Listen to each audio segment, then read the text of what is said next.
فقیر بہت ترتیب کے ساتھ تعلیم کا ذکر فرما رہے ہیں، فقیری تعلیم کا تذکرہ فرما رہے ہیں اور اس کے ساتھ جڑے ہوئے فیض عطا کیے جاتے ہیں ان کا تذکرہ فرما رہے ہیں۔ حضرت بڑے پیر دستگیر سیدنا شیخ عبد القادر جیلانی محبوب سبحانی اتنی بڑی ذات مقدس صوفیوں کے پیروں میں سے سالک کو کس طرح سے اس راستے کو برتنا ہے اس کی تعلیم دے رہی ہے، اور پھر اگر اسے قاعدے سے برتے تو اس کو کیا کیا فیض حاصل ہوگا اس کے بارے میں گفتگو فرما رہے ہیں۔ بہت کم یہ سنتے رہیے بہت کم اس طرح کی گفتگو دوسروں نے کی۔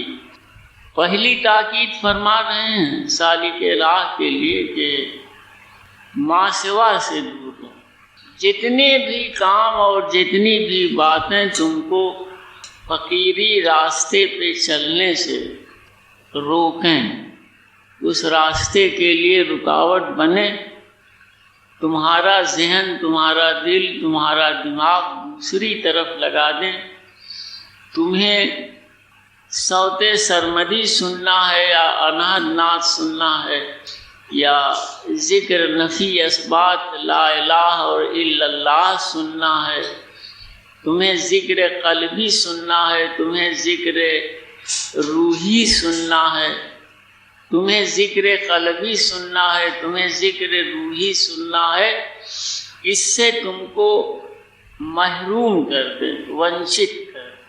تو فرما رہے ہیں کہ دیکھو یاد رکھنا، ایسی باتوں سے ہمیشہ بچنا اور دور رہنا، ورنہ پھر کبھی کامیاب نہ ہو پاؤ۔ یعنی ایسے لوگوں کی صحبتیں جن میں بیٹھ جانے کے بعد پھر باطن کی طرف دھیان نہ جائے، ان سے بھی بچنا۔ اپنی روح کے چراغ کے بجھنے سے ڈرتے رہو، اپنی روح کے چراغ کے بجھنے سے ڈرتے رہو۔ ایک چیز روح ہے، اسے ایک چیز چراغ ہے۔ بڑے پیر گفتگو فرما رہے ہیں، یہ خیال رکھیے گا۔ اور جب بڑے پیر ایسے لوگ گفتگو فرما رہے ہیں تو کوئی بھی لفظ بے معنی نہ ہوگا، انرتھک نہ ہوگا۔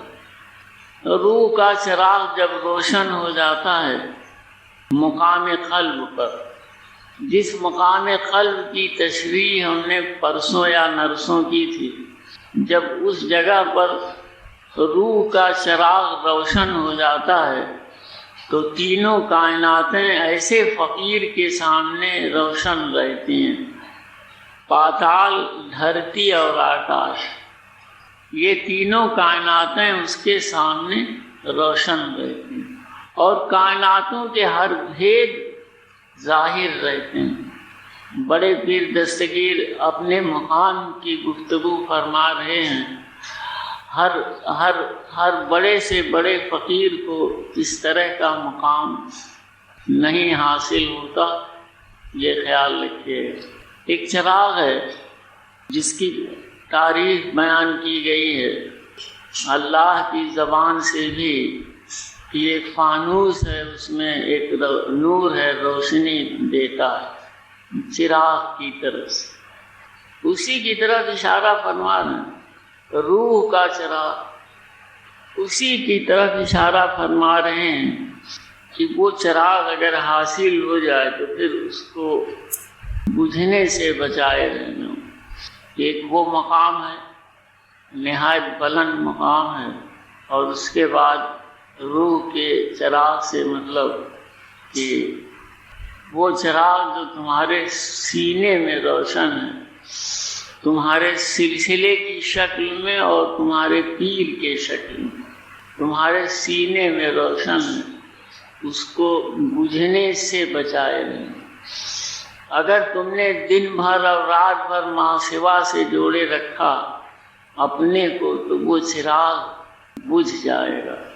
ادھر ادھر کی باتوں میں پھنسے رہے، اپنا دھیان باطن کی طرف نہیں رکھا، نہیں لگایا، طرح طرح کی صورتوں میں اٹکے رہے ایک ذات کا مشاہدہ نہیں کر پائے کہ وہی موجود ہے، اس کے سوا کچھ موجود نہیں ہے، اگر اس مقام تک پہنچ کر اپنی سوچ کو سیدھا نہ کر پائے، باطن کی راہ پر نہ رکھ پائے، تو وہ چراغ جو تمہیں روشنی دے گا، جو راستہ دکھائے گا، جو رہبری کرے گا تمہارے اندھیرے کے اندر، وہ گل ہو جائے گا، بجھ جائے۔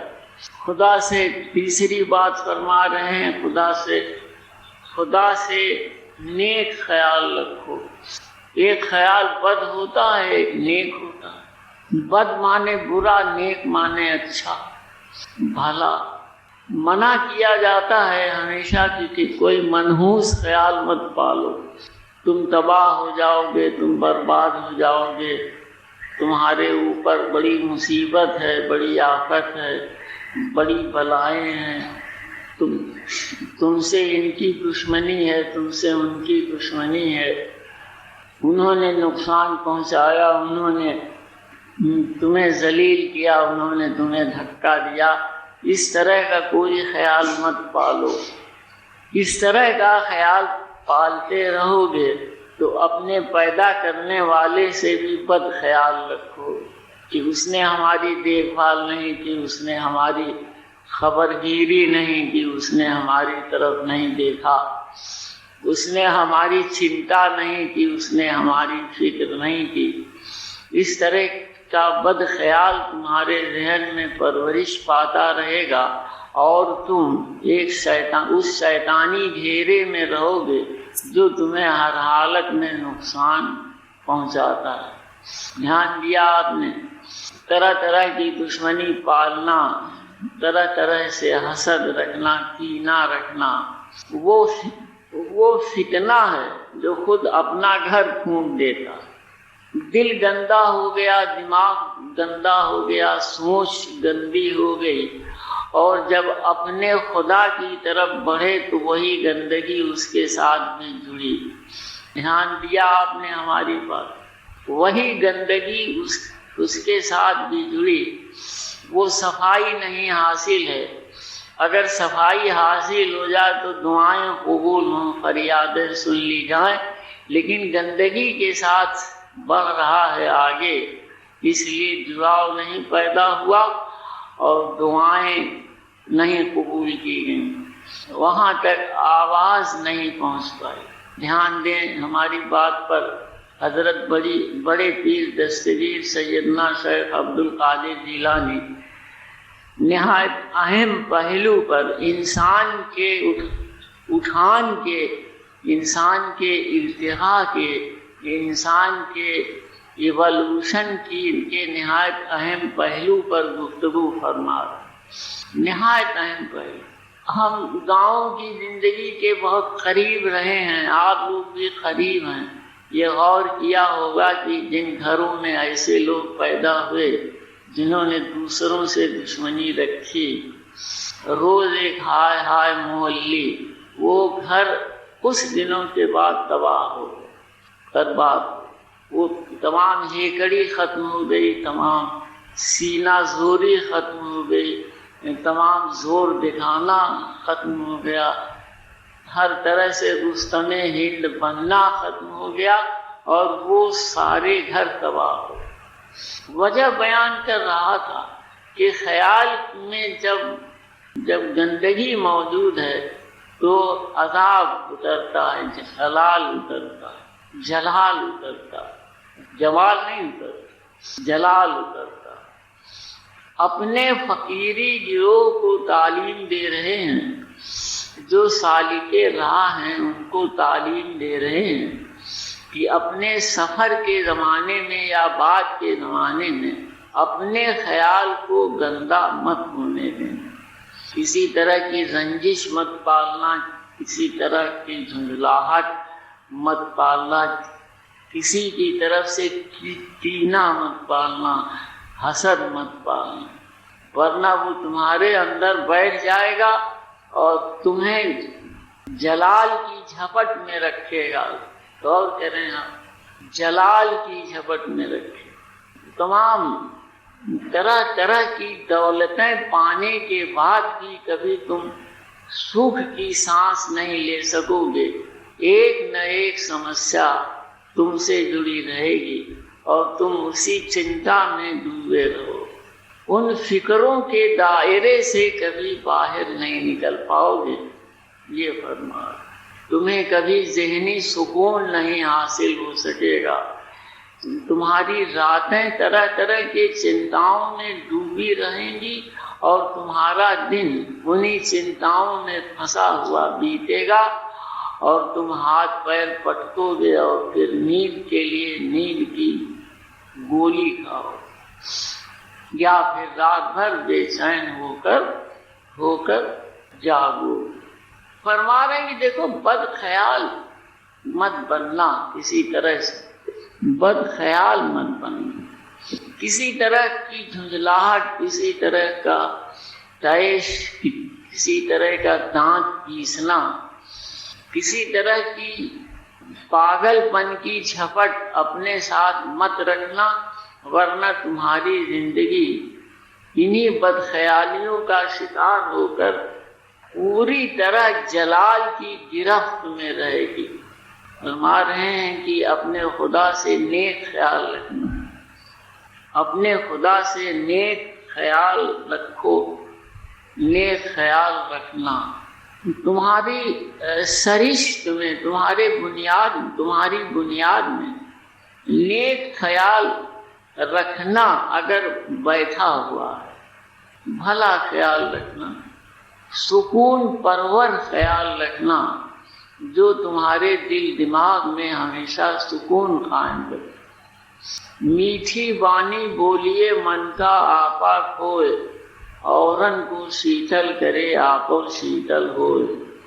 یہ نیک خیال کے معنی ہیں شیتلتا رکھنے والے خیالات، ٹھنڈک رکھنے والے خیالات، کہ ایسے لوگ جہاں بھی رہیں گے دوسروں تک ٹھنڈک پہنچائیں گے، دوسروں کو غم غصہ میں، دوسروں کو جھنجھلاہٹ میں، دوسروں کو دانت پیسنے میں مبتلا کرنے کے بجائے ٹھنڈک پہنچائیں گے، ٹھنڈک پہنچائیں گے، جھلسن کے بجائے ٹھنڈک پہنچائیں گے، آگ کے بجائے ٹھنڈی ہوا پہنچائیں گے، سکون قائم ہوگا، آرام قائم ہوگا، اطمینان قائم ہوگا، زبان میٹھی ہوگی، خود کو راحت پہنچے گی، دوسرے راحت محسوس کریں گے۔ جو بھی جڑے گا دل سے جڑے گا، جو بھی جڑے گا دل سے جڑے گا، اور اس شخص کے لیے جو شیتلتا رکھتا ہوگا، ٹھنڈک رکھتا ہوگا، اس کے لیے اپنی جان دینے کے لیے بھی تیار رہے۔ تو یہ ایک زمین تیار کی تم نے، اپنے ظاہر کی اور اپنے باطن کی ایک زمین تیار کی۔ اس زمین کی تیاری کی طرف اشارہ کر رہے ہیں کہ دیکھو اگر آسمانی زندگی حاصل کرنا چاہتے ہو تو اپنے خدا سے نیک خیال رکھنا۔ نیک خیال اسی وقت رکھ پاؤ گے جب تمہاری زمین نیک خیال رکھنے کی تیار ہوگی۔ اب تم نے اپنی زمین تیار کر لی، تم نے اپنے کو سنوار لیا، اپنے کو سدھار لیا، اپنے کو تمام طرح طرح کی ٹھنڈکوں سے آراستہ کر لیا، تو اب جب تم اپنے خدا سے جڑتے ہو تو اس سے نیک خیال رکھتے ہو۔ نیک خیال رکھنے والا تسلیم اور رضا کے مقام پر رہتا ہے، نیک خیال رکھنے والا تسلیم اور رضا کے مقام پر رہتا ہے۔ صبر اور ایک لفظ کیا تھا دوسرا؟ صبر اور رضا کے مقام پر رہتا ہے، تسلیم اور رضا کے مقام پر رہتا ہے، اور سبحان اللہ کیا ہو۔ تو وہ ایسے لوگ جب کہیں کسی زمین کے خطے پہ پہنچ جاتے ہیں ایسے لوگ جب زمین کے کسی خطے میں پہنچ جاتے ہیں، کسی حصے میں پہنچ جاتے ہیں، کسی چپے میں پہنچ جاتے ہیں، تو وہاں کے لوگوں کو ٹھنڈکیں نصیب ہوتی ہیں۔ ایسے فقیر، ان کا تذکرہ کر، عام لوگوں کی بات نہیں ہے، فقیروں کی بات ہے۔ جب وہ پہنچ جاتے ہیں تو ٹھنڈکیں نصیب ہوتی ہیں، ہریالیاں نصیب ہوتی ہیں، پرورش نصیب ہوتی ہے۔ اور جب اس کے الٹے لوگ پہنچ جاتے ہیں، جلال رکھنے والے، تو وہ جگہیں تباہ ہو جاتی ہیں، برباد ہو جاتی ہیں۔ وہاں کے لوگوں کا آرام چھن جاتا ہے اور سکون چھن جاتا ہے، اور ان بستیوں سے خیر و برکت اٹھ جاتی ہے۔ تمام طرح کے جناتی عمل کرنے والے، جناتوں کے گروہ میں رہنے والے، جناتوں سے فیض پانے والے فقیر اسی طرح کے ہوئے ہیں، دانت پیستے رہے۔ اور جن بستیوں میں پہنچے وہ بستیاں اجڑ گئیں اور تباہ ہو گئیں۔ ان میں سے کسی پر بڑا کرم ہو گیا اور کسی بڑے فقیر نے نگاہ کر دی تو ان کے ساتھ جمال کا پہلو بھی جڑا اور کچھ مخلوق کی پرورش کے کام آئے۔ خیال رکھیے گا میری اس بات پر کہ کسی بڑے فقیر نے ان کی طرف دھیان دے دیا تو ان ایسوں کے ساتھ جمال کا پہلو بھی جڑا اور وہ دوسروں کی پرورش کے بھی کچھ کام آئے۔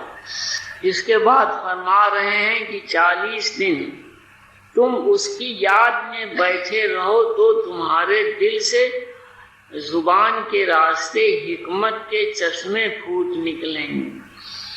آسمانی دستور رہا ہے کہ 40 دن کا چلہ کیا جائے۔ آسمانی دستور رہا ہے کہ 40 دن کا چلہ کیا جائے، اور 40 دن کا چلہ اگر جس طرح سے کرنا چاہیے اس طرح سے کر لیا جائے تو باطن کے چشمے پھوٹ نکلتے ہیں، باطن کے چشمے پھوٹ نکلتے ہیں، نہریں جاری ہو جاتی ہیں، آسمان سے اس قلب کی طرف نہریں جاری ہو جاتی ہیں۔ ہم جس زمانے سے گزر رہے ہیں وہ عین قیامت کا زمانہ ہے، 1426 یا 27 ہجری ہے، اور حکم تھا حضرت پیغمبر علیہ السلام کی زبان مبارک سے کہ 14ویں صدی ہجری سے قیامت شروع ہو جائے گی۔ 40 دن کا چلہ جس طرح سے ہوتا تھا، اس زمانے کے لوگوں سے اس کی امید رکھنا ایسا ہے جیسے کہ سوکھے ہوئے بنجر سے امید رکھنا کہ اس میں کوئی فصل اگے۔ دھیان دیں آپ ہماری بات، قریب 100 برس پہلے سے 100 برس کا زمانہ ہے، یہ وہابیت وغیرہ شروع ہوئی اور طرح طرح کی عقلی دوڑیں لگائی گئیں، عقل کی چھلانگیں لگائی گئیں، اور وہ ساری خوبیاں 100 برس کے اندر پیدا ہونے والوں کے یہاں سے رخصت ہو گئیں، جو اپنی طرف روحانی زندگی کو کھینچ لیتی تھیں اور اپنے اندر دھسا لیتی تھیں، وہ ساری خوبیاں رخصت ہو گئیں۔ آپ یقین کر لیں کہ 100 برس پہلے کا آدمی جس طرح کا تھا، آج کہیں شاید اکا دکا کوئی 10-20 لاکھ یا 10-20 لاکھ 50 کروڑ میں ایک آدھ آدمی نکل آئے، نہایت مخلص، نہایت وفادار، نہایت بردبار، برداشت انتہا کی رکھنے والے، انتہا کا صبر رکھنے والے، انتہا کی برداشت رکھنے والے، سوچ سمجھ کر بولنے والے کہ زبان سے کون سا لفظ نکل جائے گا تو کہاں کیا گھاؤ کرے گا، ہر حال میں خوش رہنے والے، آدھی روٹی نمک سے کھا کر منہ پوچھتے ہوئے گھر سے نکلنے والے، نہایت سکون سے جینے والے. ہم لوگ ایسے لوگوں کو دیکھ نہیں پائے ہیں، لیکن ان کے بارے میں تمام تذکرے سنے گئے، ذکریں سنے گئے. بڑا سے بڑا معاملہ، بڑا سے بڑا فساد ایک ذرا سی دیر میں طے ہو جانے والا. کہیں نہ مقدمہ، نہ کوئی ڈگری، نہ فیصلہ، نہ عدالت، کچھ نہیں. آپس کے صلح مصالحت سے ہر کام چلنے والا. حق ملا تو صحیح، حق نہیں ملا تو صحیح. کوئی جھگڑا نہیں، کوئی فساد. ساری بستیاں نہایت پرسکون. یہ 100 برس پہلے تک کا